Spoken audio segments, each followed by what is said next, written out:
Hey everyone, welcome back. This is Tyler Levan with Come to the Table. Thank you for tuning in again. This morning we were actually slotted to record session 2 on worship and the dwelling place of God.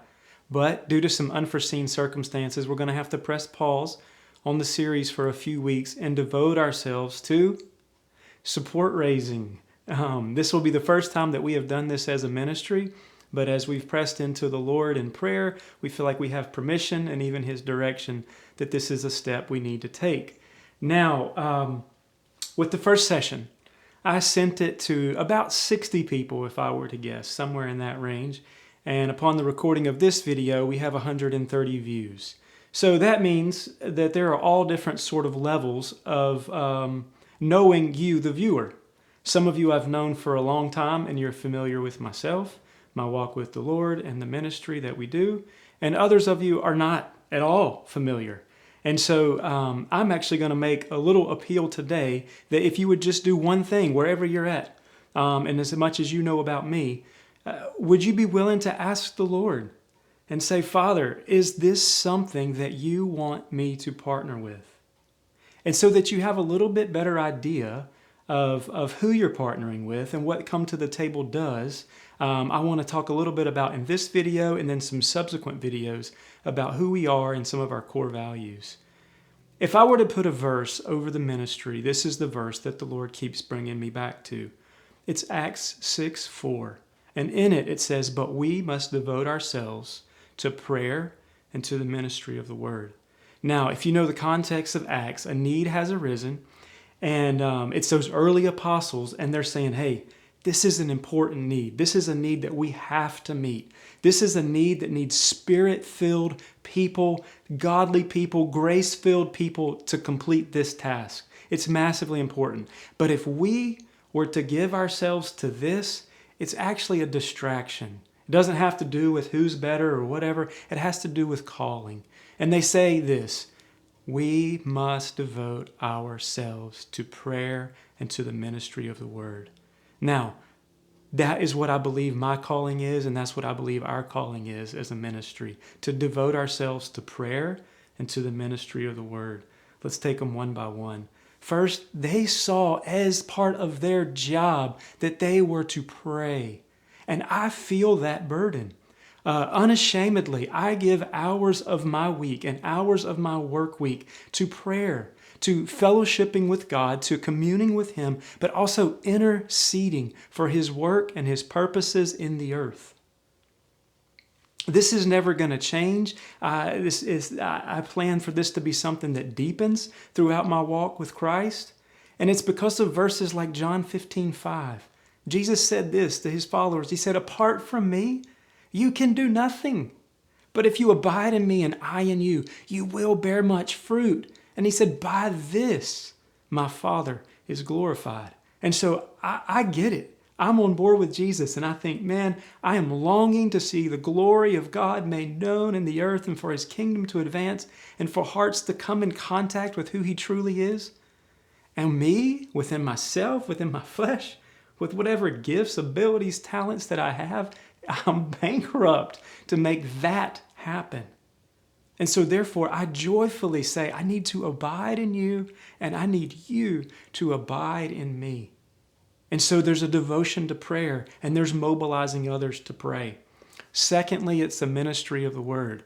Now, this breaks down into roughly 3 categories.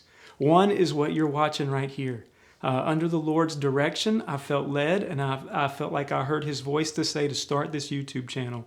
It's not my particular bent. It's not something I would just naturally sign up for, but I know His hand is in it, and that His hand is upon it. And so I'm excited to continue to post messages here. There will be several more messages in this series, and then I believe the Lord's already given me the next series as well, and that's leadership lessons from the life of Moses. I'm busting at the seams to get going with both of them. They're near and dear to my heart, and I'm excited to share with you from God's Word. Second, is that we partner with local churches. I want to see pastors succeed. I'm a part and accountable to a local church here. I'm so grateful for their voice in my life, but the ministry that the Lord has led me into is beyond just here. And it's partnering and empowering and caring for pastors and their congregations to help them walk in intimacy with the Lord. And so if that includes me coming to preach, to be a blessing to them, to throw my bucket or my cup of water, whatever I've got that the Lord's given me, into the stream that they've got flowing, then I want to do that. Third, it's to the ends of the earth. We have small children right now in this season of life. And so the Lord has been overwhelmingly clear with me that this is a season to prioritize family. And so these trips will maybe only be once, twice, maybe 3 times a year. But even here in a couple months, I have a chance to go to a region of the world that I've never been to before. It's in the 1040 window, and I'm honored to go. But things like that can't take place. I can't give them my yes until the financing is there. And so if you've seen enough, or if you know me from the past, or you're familiar with my walk with the Lord, or you're familiar with the ministry from my time in different places, then I ask you, will you just go before the Lord? Ask the Lord, Father, is this something that you want me to give to? Now, for those of you that know me, I want to say feel free to reach out. Feel free to text me, email me with any questions. I'd love to talk to you more about what we do. I'd love to give you some testimonies about what we see the Lord doing. We are a ministry that seeks to promote Him. And man, when we make space for Him, when we make room for Him, it is awesome the way He encounters people. And we walk away in awe of Him. I'd love to share some of those stories with you. Now, if your heart is stirred and you know you want to give, here's what you can do. Below this video, there's going to be a link. It's safe, it's secure, it's tax deductible within the U.S., and it'll take you to a page where you can give right there to come to the table. One-time gifts are helpful. We'll take anything we can get. It's a blessing to us, and we thank you. But what we're really, really in need of is those monthly partners, so that we can budget, so that we can look a few months out, so that we can have an idea a little bit of what's going to be coming in, so that we can know what can go out. And so if you want to become a monthly partner, it would be greatly appreciated. Whatever the Lord has for you, may you do it with freedom, may you do it with joy, and may you do it with His blessing upon you. Thank you for even just being willing to ask. I love you. God bless you. Talk to you soon.